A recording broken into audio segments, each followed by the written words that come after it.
All right, to discuss things further, we're now being joined by Professor Peter Kuznick, Professor of History and Director of Nuclear Studies Institute at American University. Sir, thank you so much for joining us on World DNA.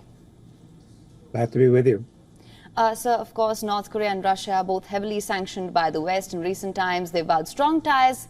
Anti-West alignment, that is something that is deepening here. This has raised, and the United States has raised alarm over the same as well. How do you think the West views this visit, and what are the challenges that it perceives?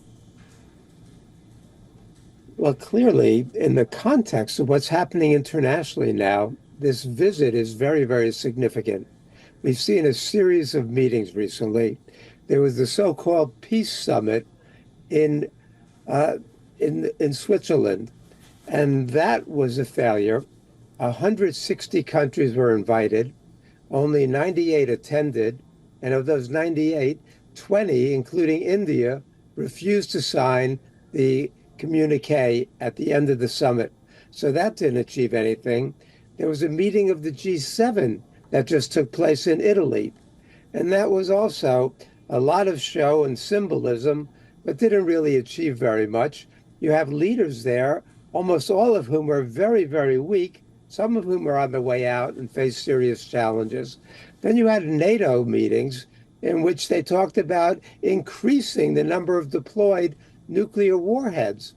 So this is all going on at the time that the situation in Ukraine is getting more and more intense, especially with the new levels of weaponry going in there, and then the authorization by the US and others that Ukraine can use some of their weapons to strike inside of Russia. So the tensions are heightening, and North Korea has been providing Russia with very significant military aid. Russia already is outproducing NATO when it comes to artillery, and the Russians are deploying many times as much artillery, but the South Koreans estimate that North Korea provided 5 million artillery shells last year. And so that's that. Putin wants that military aid.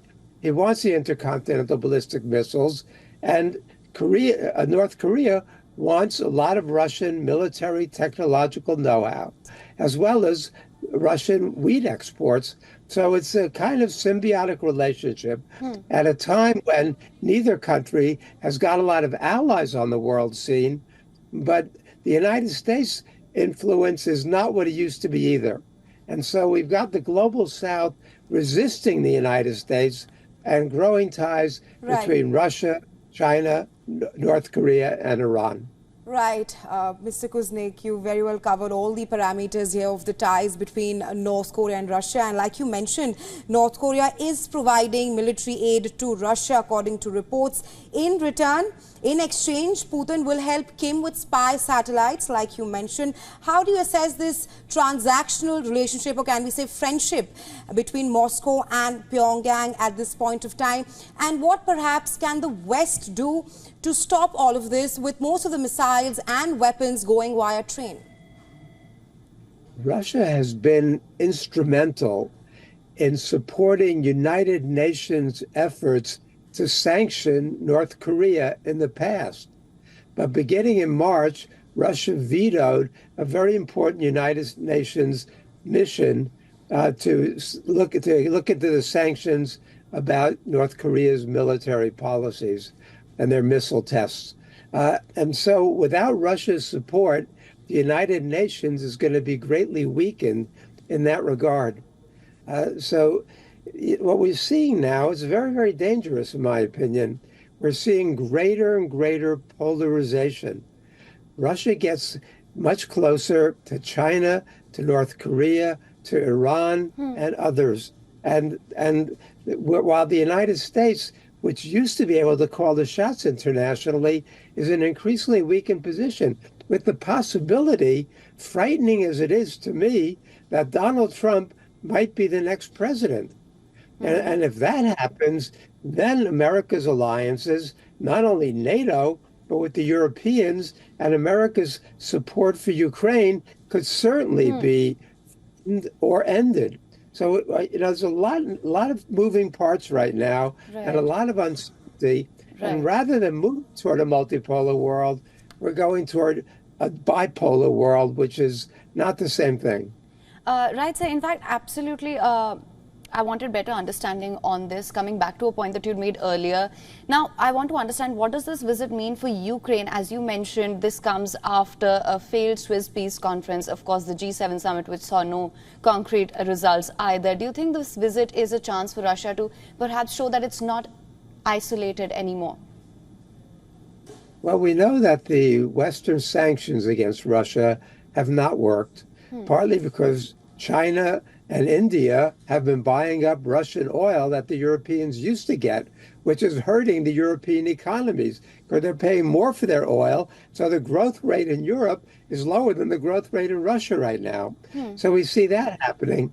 In terms of Ukraine, Russia already is gaining the advantage on the battlefield. Since they opened up the new front in northeast around Kharkiv, Ukraine has had to move a lot of its troops from the south and the east. And especially in the east, Russia's been able to make more and more slow incremental gains. There are more weapon systems coming into Ukraine, including F-16s, and that might help Ukraine, but that's the fantasy, is that somehow Ukraine is going to be able to turn the tide of the war. I don't see it happening. Russia is just too strong. They've got too much armaments, and they've got too big a population.